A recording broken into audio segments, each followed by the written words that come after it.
رسول اللہ صلی اللہ علیہ وآلہ وسلم کے جو 3 بڑے بڑے معجزات جن کا ذکر قرآن میں آیا ان میں سے ایک ہے جی۔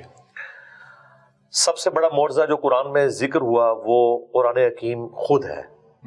انا نحن نزلنا الذکر وانا لہ لحافظون، ختم نبوت کی برکت سے اس کی حفاظت کی ذمہ داری بھی اللہ تعالیٰ نے خود لے لی۔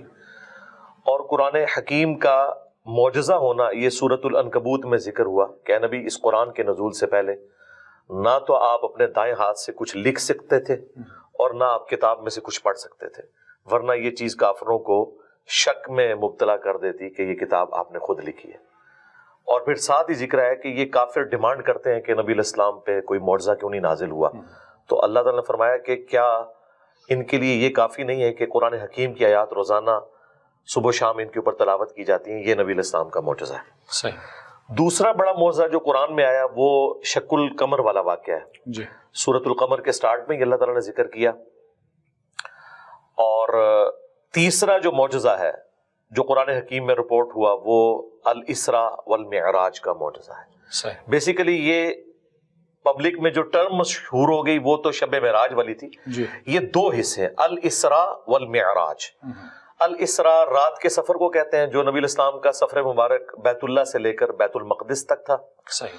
اور دوسرا حصہ اس کا المعراج ہے جو آسمانوں کا سفر تھا بیت المقدس سے سدرۃ المنتہا تک۔ صحیح۔ یہ 2 چیزیں مل کر ایک معجزہ ہے الاسراء والمعراج۔ الاسراء کا ذکر جو ہے وہ سورہ بنی اسرائیل کے سٹارٹ میں ہے، سبحان الذی، ہاں جی، اسی وجہ سے الاسراء اسی کو کہا جاتا ہے۔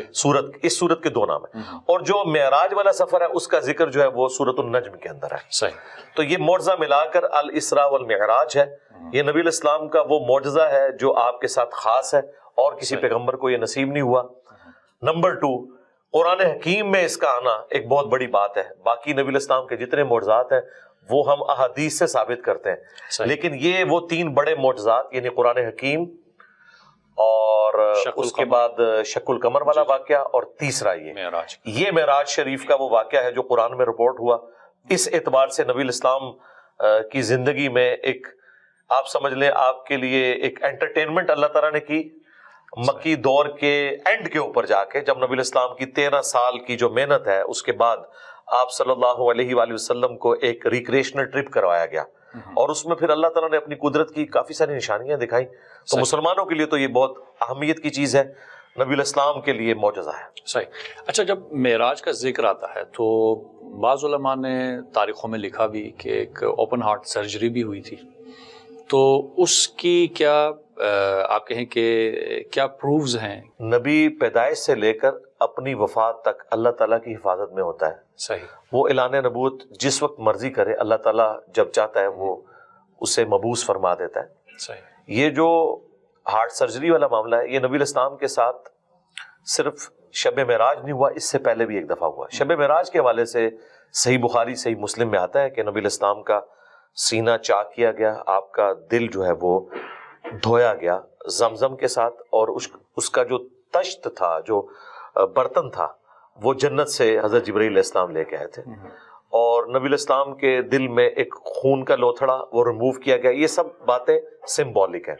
دیکھیں انبیاء کرام کی جو معصومیت ہے نا، اس کو ذرا کلیئر کر لیں۔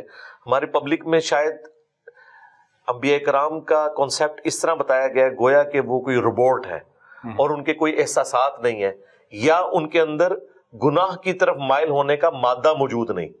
مادہ موجود ہے لیکن خوف خدا کی وجہ سے وہ گناہ کرتے نہیں ہیں۔ اس میں ان کی فضیلت ہے، نہ کہ یہ کہ انہیں فرشتہ ہی بنا دیا جائے، ورنہ تو پھر فرشتے افضل ہوئے۔ تو انبیاء کی یہ خاصیت ہے کہ وہ گناہ کا مادہ ہونے کے باوجود گناہ کی طرف مائل نہیں ہوتے، گناہ میں اٹریکشن کے باوجود وہ اس سے نفرت کرتے ہیں اور اس طرف مائل نہیں ہوتے۔ اس کا ثبوت سورہ یوسف میں آیا کہ یوسف علیہ السلام بھی اس عورت کا قصد کر لیتے اگر اپنے رب کی برہان نہ دیکھتے۔ صحیح۔ تو اگر پبلک کا کانسیپٹ مانا جائے جو عوام الناس میں معصومیت کا یا عصمت انبیاء کا عقیدہ ہے، وہ تو قرآن کی روح سے تو پھر فیل ہو جائے گا۔ اللہ تعالیٰ فرمایا کہ یوسف علیہ السلام بھی قصد کر لیتے اگر رب کی برہان نہ دیکھتے۔ ان کا کانسیپٹ تو یہ ہے کہ وہ قصد کبھی بھی نہ کرتے، نہیں، اللہ تعالیٰ نے اسپیشل پروٹیکشن دی ہے جی کیا چیز اختیار؟ یہ کہتے ہیں اختیار ان نبی کے پاس نہیں اختیار نہیں ہے تو پھر تو ان کی فضیلت ہی ختم ہو جائے گی بھائی. صحیح. پھر فرشتوں میں انسانوں میں کیا فرق رہے گا؟ ہم انبیاء کرام کی فضیلت کو ختم نہیں کرنا چاہتے. ہم کہتے ہیں ان کے پاس اختیار بھی ہے, اٹریکشن بھی موجود ہے, اس کے باوجود وہ خوف خدا کی وجہ سے بچ جاتے ہیں. یہ ہے عصمت. اگر یہ اس طرح کا کانسیپٹ ہم عصمت کا مانیں گے تو پھر قرآن پاک کے کن کن واقعات کا ہم انکار کریں گے؟ کہ یہ ایک معاملات قرآن میں تو رپورٹ ہوئے ہیں. حضرت آدم علیہ السلام کی اجتہادی خطا کا ذکر آیا, ہم اسے گناہ نہیں کہتے. حضرت موسیٰ علیہ السلام سے بندہ مر گیا, نوح علیہ السلام نے اپنے کافر بیٹے کے لیے دعا کر دی اور اللہ تعالیٰ نے اس میں بڑے سخت الفاظ استعمال کیے, نوح جاہلوں میں تو نہ ہو. تو یہ چیزیں ہیں.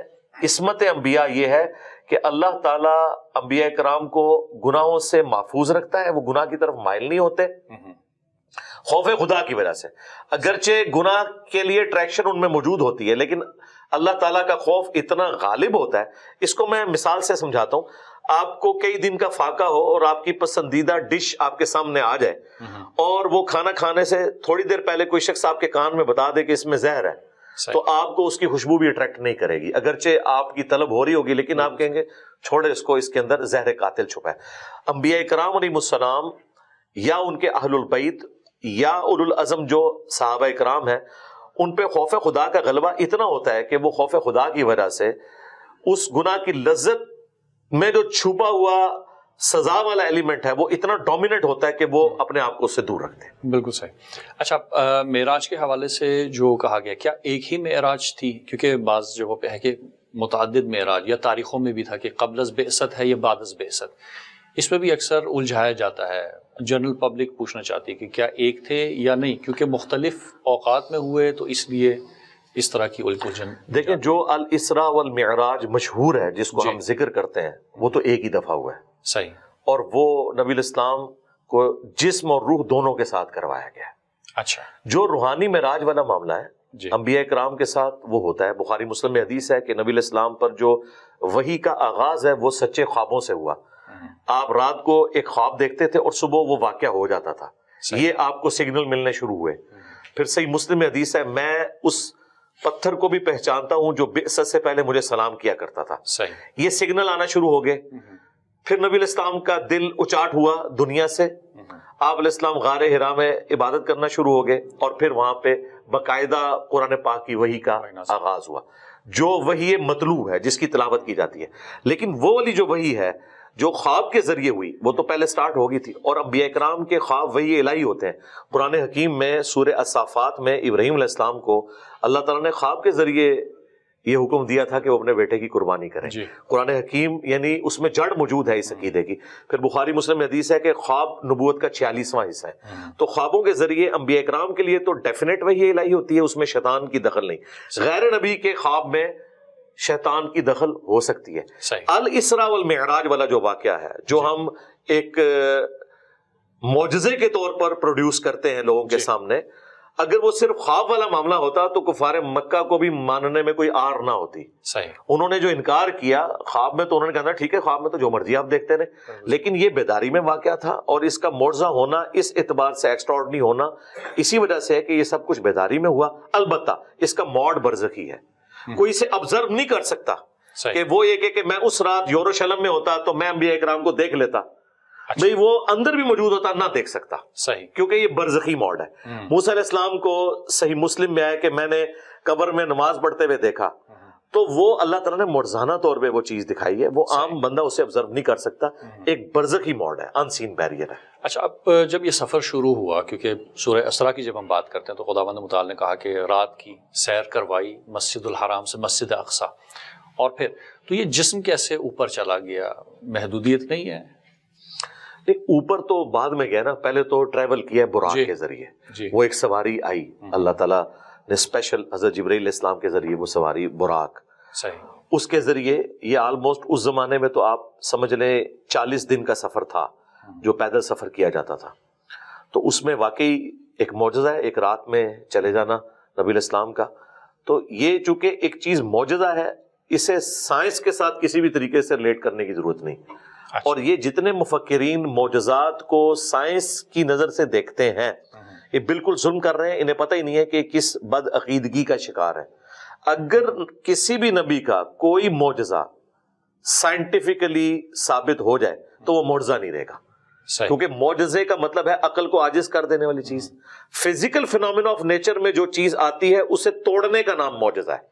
کیونکہ ابھی ڈسکشنز ہیں نا کہ بھائی کس طرح سے یہ سائنس کیا پروف کر سکتی ہے نہیں کر سکتی.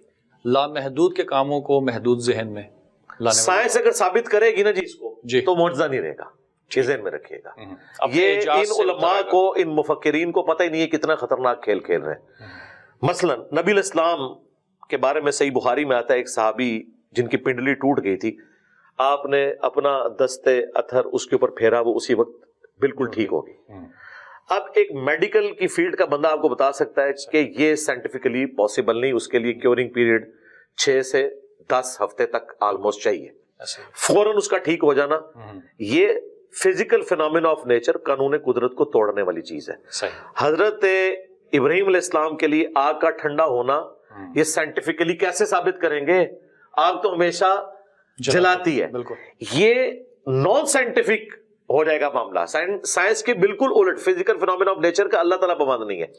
لہٰذا یہ معراج کے سفر کو، آسمانی سفر کو آئنسٹائن کی تھیوری کے ساتھ ریلیٹ کرنا بالکل بنتا ہی نہیں. وہ بالکل اپوزٹ چیز ہے. انہوں نے تو میرا خیال ہے تھیوری آف ریلیٹیوٹی بھی نہیں پڑھی ہوئی ہے، اس میں تو اس طریقے سے بات ہی نہیں ہوئی ہے. اور پھر اگر ان چیزوں کو آپ لے کے چلیں گے تو نبی الاسلام نے تو کوئی خلائی لباس بھی نہیں پہنا ہوا تھا. بالکل صحیح. اتنی سپیڈ کے ساتھ تو ڈسکوری شٹل جب واپس آ رہی تھی تو اس کے ساتھ کیا ہو گیا تھا. ٹھیک ہے، تو یہ اس کو سائنٹیفکلی ثابت کرنے کی کوشش کرنا یہ بالکل ظلم پہ مبنی ہے. یہ ٹوٹلی معجزہ ہے. حضرت عیسیٰ ابن مریم کا بغیر باپ کے پیدا ہونا، کوئی اس کا سائنٹیفک آپ پروف نہیں دے سکتے. یہ معجزہ ہے. ان کا مردوں کو زندہ کرنا یہ معجزہ ہے. سائنس اسے ریپروڈیوس نہیں کر سکتی. لہذا اس چیپٹر کو تو بالکل کلوز کر دیں. رہا انبیاء کرام کو بنیاد بنا کر لوگوں کا مختلف شعبدوں کا ذکر کرنا کہ ہم بھی یہ کر سکتے ہیں، وہ تو بالکل فراڈ کے اوپر مبنی ہے. کیونکہ اللہ تعالیٰ صرف پیغمبروں کو منواتا ہے. پیغمبروں کے علاوہ جتنی ہستیاں ان کو منوانا اللہ تعالیٰ نے کوئی اپنے ذمہ کرم پہ نہیں لیا ہوا. لہذا ان کے بارے میں جو کہانیاں مشہور ہیں ہم انہیں کہانیاں کہتے ہیں. انبیاء والی بات ٹھیک ہے. اچھا، یہاں پہ ایک بات کلیئر کرنی ضروری ہے، کیونکہ ہمارے ہاں نا ہر کوئی کرامات کو بھی معجزہ کہتے ہیں. جب ہم لفظ معجزہ انبیاء کے لیے استعمال کرتے ہیں اس کا معنی کیا ہے، اس کی تعریف کیا ہے؟ کیونکہ ظاہر کرامت یا ایکسٹراڈنری کوئی کام ہو جاتا ہے کہتے ہیں جی معجزہ ہو گیا، تو اس میں کیا فرق ہے؟ جی فرق ہے اس اعتبار سے کہ معجزہ اگرچہ عربی میں لفظ استعمال ہوتا ہے عقل کو عاجز کر دینے والی چیز، لیکن قرآن و سنت میں اس کے لیے ٹرم معجزہ نہیں ہے، آیتن ہے، اللہ کی نشانی. ٹھیک ہے، معجزہ علم الکلام کی ایک ٹرم ہے جو چل رہی ہے. اچھا، اس کے ایکویلنٹ جو فزیکل فینومینا آف نیچر کو توڑنے والی کوئی چیز یا ایک روٹین سے ہٹ کے ہونے والی چیز، خارق العادہ، ہاں جی، اس کو اگر غیر انبیاء میں کوئی دیکھتا ہے یا کوئی چیز آتی ہے تو اس کے لیے کرامت کا لفظ استعمال کیا جاتا ہے وہ بھی آیتن ہی ہے. لیکن کرامت اس لیے بولا جاتا ہے کہ اس کے اوپر اسپیشل اللہ تعالیٰ نے اکرام فرمایا، اس پہ اللہ تعالیٰ کا کرم ہوا. لیکن خواہ معجزہ ہو یا کرامت ہو، انبیاء کے لیے ہو غیر انبیاء کے لیے ہو، یہ کوئی کمپیٹنسی نہیں ہے کہ کوئی شخص کر کے دکھا دے. مثلا اگر کر کے دکھا سکتے ہوتے تو موسیٰ علیہ السلام نے جب پہلی دفعہ اپنا عصا پھینکا تھا تو قرآن کے الفاظ ہیں کہ وہ جب اژدہا بنا تو موسیٰ علیہ السلام وہاں سے بھاگ گئے اور مڑ کے دیکھا بھی نہیں، ڈر گئے. اگر وہ انہوں نے خود بنایا ہوتا تو ڈرتے تو نا. ان کی زندگی میں وہ پہلا ایکسپیرینس تھا. پھر آگے چلیں، جب رسیاں سانپ نظر آئی لوگوں کو جادوگروں کی، اس وقت بھی موسیٰ علیہ السلام دل میں خوف کھا گئے. کیوں خوف کھا گئے؟ کہ میرا معجزہ بھی یہی تھا، انہوں نے بھی نظر بندی کر دی. اللہ تعالیٰ نے فرمایا کہ تو آسا پھینک. ان کے دماغ میں بھی نہیں تھا کہ اب آسا کیا کرے گا. آسا نے یہ کیا کہ نہ صرف اژدہا بنا بلکہ سیکنڈ سٹیپ اس نے طے کیا، وہ ان کو بھی کھا گیا. پھر تیسرا موقع آیا جب سمندری جھیل پار کرنے کی، اس وقت ساتھیوں نے کہا آپ نے مروا دیا. اللہ تعالیٰ نے پھر وہی کی. بھائی موسیٰ علیہ السلام نے خود کیوں نہیں ڈیسیژن لے لیا؟ انہیں پتا تھا کہ بھئی یہ آسا وہی کچھ کرے گا جو میرے علم میں، مجھے نہیں پتا آگے اللہ تعالیٰ نے کیا فیصلہ کیا. تو اللہ نے جب بتایا تو اس آسا میں کمپیٹنسی آئی. اور آج وہ آسا اگر آپ کو مل بھی جائے، آپ چاہے کسی یہودی ربائی کے ہاتھ میں دے دیں، ویٹیکن سٹی میں بیٹھے ہوئے پوپ کے ہاتھ میں دے دیں یا امام کعبہ کے ہاتھ میں،